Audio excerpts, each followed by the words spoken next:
बाक्सा जिल्लानि जेरैबो गिदिङो आं बाक्सा जिल्लायाव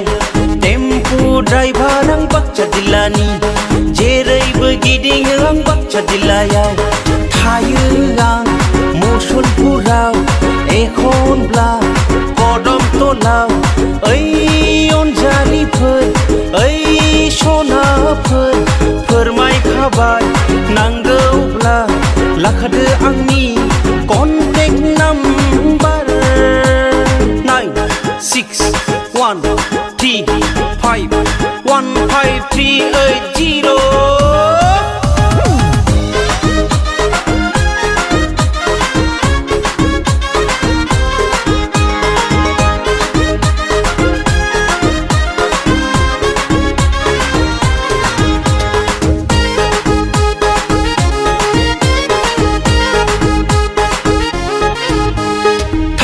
फैयो नैबे लामाजोंनो सोरखौ मोनगोन सोरखौ मोना पेसेन्जार नागिरनानै आंनि टेम्पु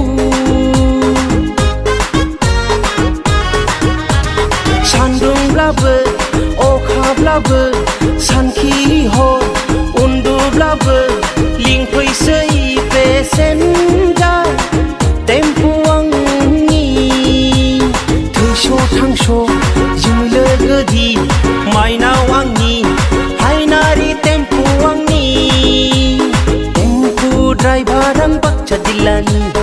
जेरैबो गिदिङो आं बाक्सा जिल्लायाव